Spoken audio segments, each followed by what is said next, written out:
What if I told you that in the age of GPS, satellites, and instant global communication, an entire airplane carrying 239 people simply vanished? No trace, no black box, no mayday call, just gone. This isn't the plot of a sci-fi thriller or a conspiracy novel. This is real. This is the story of Malaysia Airlines Flight MH370. In this video, we're not just talking about a missing aircraft. We're exploring the fragility of modern certainty, the human need for closure, and how one disappearance became the symbol of an unanswered question that echoes through time.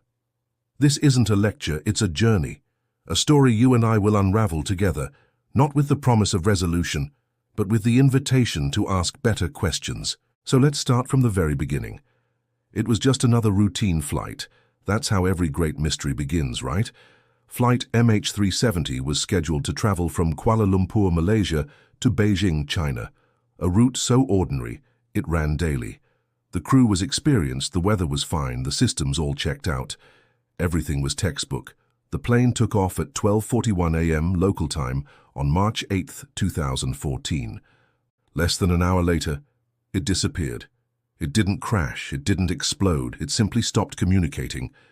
And in the hours that followed, something even more perplexing happened. The aircraft turned off its transponder, veered off course, and flew on, changing directions, changing altitudes, for hours.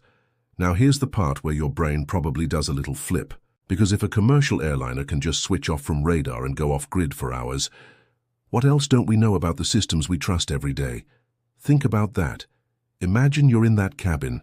Maybe you're a businessman heading home. Maybe you're a young couple on their first trip together. Maybe you're a flight attendant just counting the hours until landing. You have no idea that your flight, your journey, your life has already slipped out of the known world. As the plane passed out of Malaysian airspace and into Vietnamese control, it failed to check in. That's when air traffic control started to worry. But not panic. Planes lose contact all the time, blips, technical hitches, nothing serious. But minutes passed, then hours, and MH370 never reappeared. The search began almost immediately. But here's where things start to feel like something out of a psychological thriller. The initial search area was all wrong. Authorities were looking in the South China Sea, near where contact was lost. But that's not where the plane went.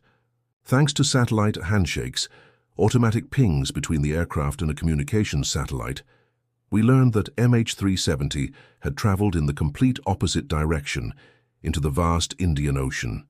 It flew for nearly 7 hours, silent, invisible, and no one knows why. It's the kind of story that makes you question your grip on reality. Planes don't just disappear, not anymore.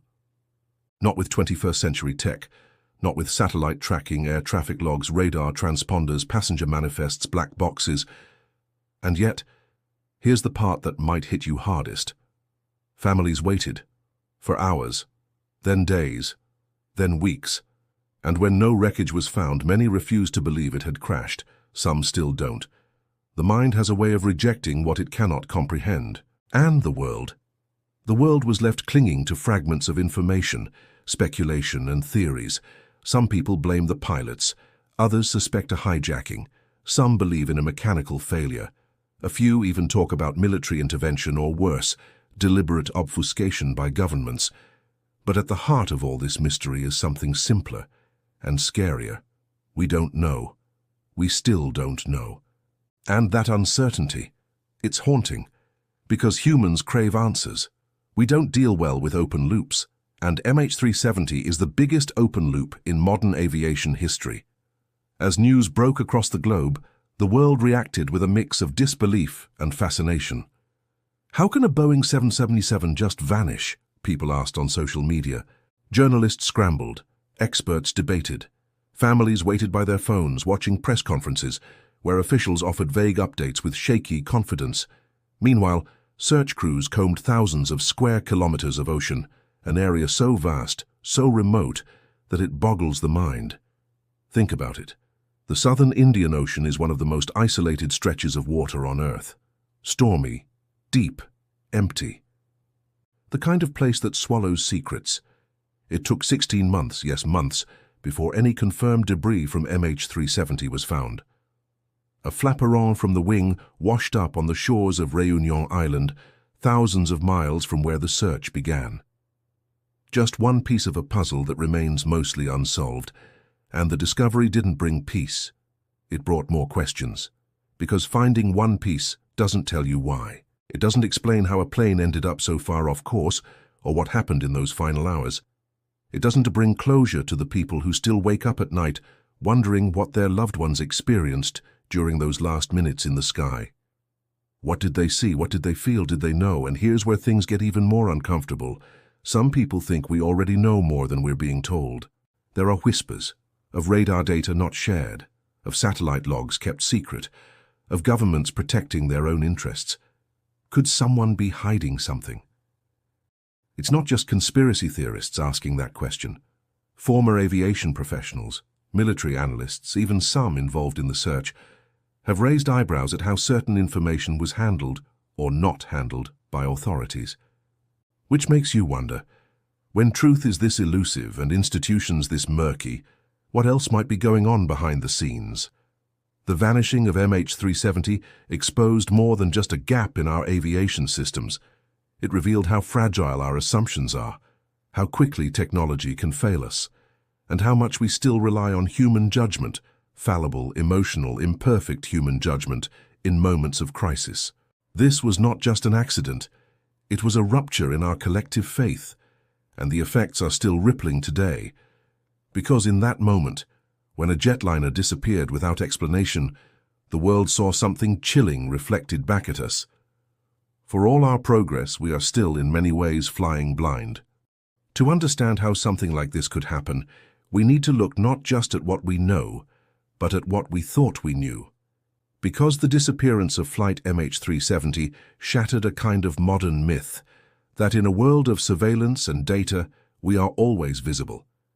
We believed in that myth. We built an entire infrastructure of confidence around it, but MH370 proved it wrong. So let's dig deeper. The aircraft itself was a Boeing 777-200ER, a modern, well-maintained jet with a stellar safety record. It had flown nearly 13 years without incident.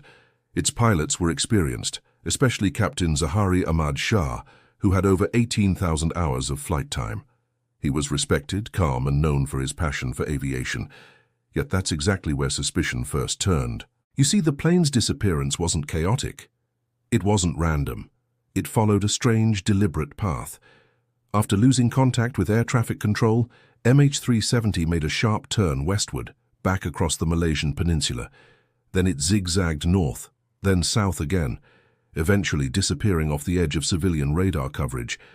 This wasn't the pattern of a plane in distress. It looked intentional. That's when the theories began to swirl. Did the captain orchestrate the disappearance? Was there a hijacking? Did someone in the cockpit disable communication systems and divert the aircraft? One of the most chilling theories is also one of the most straightforward. That Captain Zahari, for reasons unknown, locked the co-pilot out of the cockpit, turned off the systems, depressurized the cabin to disable passengers and crew, and flew the plane into the ocean deliberately. It sounds extreme, it feels uncomfortable, but it's also plausible, and that's what makes it so haunting. The official investigation never conclusively pointed to Zahari or anyone else, but several aviation experts, including former airline captains, have suggested that the flight's trajectory and silence point to a controlled, conscious operation. Others disagree. They say it could have been a fire, a sudden decompression, an electrical failure, that the strange flight path was the result of malfunction, not malice. But here's the problem. All of these explanations rely on fragments, hints, possibilities. There is no conclusive data, no cockpit voice recordings, no black box evidence, just speculation and satellite pings, the kind of evidence that tells you where a plane might have gone, but not why. And that's the worst kind of mystery, because it invites us to fill in the blanks with our own fears, our own biases, our own need to make the story make sense. We want someone to blame, something to fix, a lesson to learn. But sometimes the lesson is that we're not in control, and that's terrifying. In the aftermath, aviation authorities scrambled to make sure it never happened again. New policies were introduced, mandating more frequent tracking, better data sharing between countries, stronger cockpit protocols. But can we really say we're safer? The disappearance of MH370 wasn't just a breakdown in technology. It was a breakdown in communication, between systems, between countries, between the known and the unknown. And in that space, between the last known coordinates and the vast ocean floor, what we're left with is not just a logistical mystery, it's a philosophical one. What does it mean when something disappears in the age of total visibility? How do we grieve when we don't know what happened? How do we move on when the story has no ending? For the families, these aren't abstract questions, they're wounds, still open, still raw. Many have become advocates, investigators, and public figures, reluctant warriors in a fight for answers. They push governments for transparency. They dig through aviation reports. They refuse to accept silence as closure, and who can blame them? Would you let go if your mother, father, son, or daughter boarded a plane that vanished and no one could tell you why? They say time heals all wounds, but that's not true. Time just makes the silence louder. And MH370, it's still speaking. The story of MH370 isn't just a tragedy. It's a mirror held up to a world that thought it had mastered the skies, a world that built entire systems on predictability, on control. And when that illusion shattered, it didn't just affect aviation. It affected how we think about disappearance itself. Because before MH370, the idea that a modern aircraft could simply vanish seemed impossible. Now it seems conceivable. And that shift, that one change in belief, has echoed through global consciousness in subtle but profound ways. People began to look at airplanes differently. Every time a flight hit turbulence or a news story broke about another incident in the skies, MH370 was there, hiding in the background like a ghost. The silent reminder that sometimes even the most advanced systems can fail without warning. And that's the thing about flying, isn't it? You're placing your life into a machine, into systems, protocols, and people you will never meet. You're putting your trust into thin air, and 99.99% of the time it works. But MH370 showed us what happens when that margin of error catches up, and it left us with a chilling thought. If it happened once, it could happen again. That fear, however irrational, has become a part of modern travel. But it goes beyond fear. The mystery of MH370 also sparked a kind of morbid curiosity. Documentaries, books, YouTube videos, podcasts, it became a cultural phenomenon, not because people enjoy tragedy, but because we're desperate for understanding, desperate to connect the dots, and when we can't, we start building patterns, even where there might be none. Conspiracy theories sprouted like wildfire. Some claimed the US military shot the plane down and covered it up. Others believed it was hijacked and flown to a secret location. There were even theories about black holes and alien abductions. Outlandish, yes, but telling. Telling of a human truth. We would rather believe in the fantastical than accept a reality where people vanish and the world offers no explanation. And in the absence of facts, stories fill the vacuum. But these stories come with consequences. They distract, they mislead, and sometimes they hurt. Families have spoken out about how damaging false leads and wild speculation have been, not just emotionally, but psychologically. It's one thing to mourn someone who is gone. It's another to be told they might be alive, hidden somewhere waiting. That kind of hope isn't always kind. Sometimes it's a slow form of torture, but this isn't just about emotional fallout. MH370 also revealed systemic cracks in how nations work together, or don't, in times of crisis. The investigation was marred by delays, confusion, and a lack of transparency. Different governments held different data. Some were reluctant to share. Some contradicted each other. The chain of communication was disjointed, politicized, and deeply frustrating for those who simply wanted to find their loved ones. And the deeper you dig, the more you see this wasn't just a failure of machines. It was a failure of trust. Because when people look up at the sky, they expect to be protected by something bigger, by the systems and governments and technologies that promise safety. MH370 exposed how fragile that trust really is. So here we are, 10 years later, still asking questions, still combing over satellite data, flight logs, and ocean drift patterns. still hoping for a discovery that might bring resolution. But maybe the real lesson of MH370 isn't about aviation. Maybe it's about how we deal with the unknown, because in a world that promises us answers, on demand, instantly, this is one mystery that refuses to close.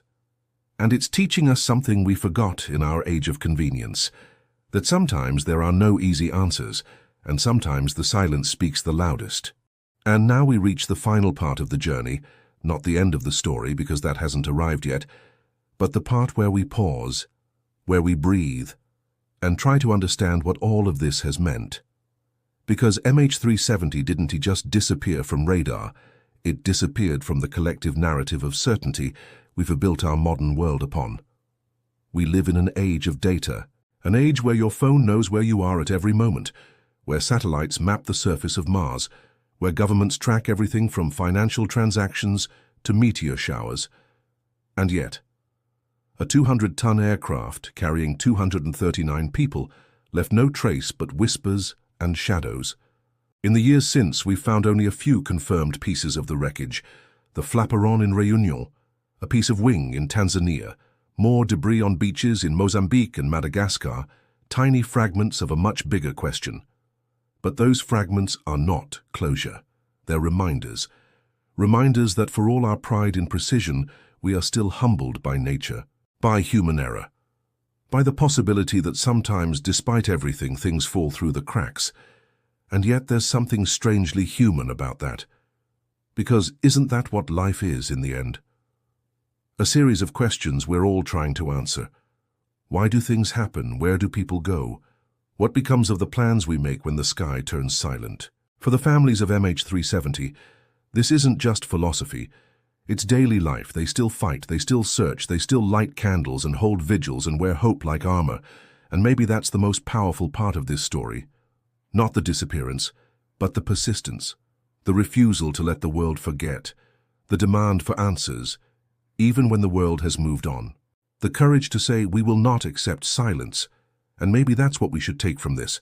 Not just the mystery, not just the sadness, but the reminder that asking questions, difficult, uncomfortable, sometimes painful questions, is what keeps us human. Because the truth is, Flight MH370 isn't just a plane that disappeared. It's a symbol of our limits, a symbol of our need to understand, a symbol of how loss can echo louder than presence. And in a strange way, it's also a call to be more vigilant, more compassionate, more curious, to challenge systems that fail us, to support those who are still searching, and to remember always that behind every news headline are real people, real stories, and real lives. So next time you board a plane and look out at the clouds, remember them, remember the silence, and remember that sometimes the things we don't understand are the ones that teach us the most. Thank you for joining me on this journey. If this story moved you, even just a little, share it. Keep the conversation alive, because some stories don't end, they evolve, and this one still has something to say.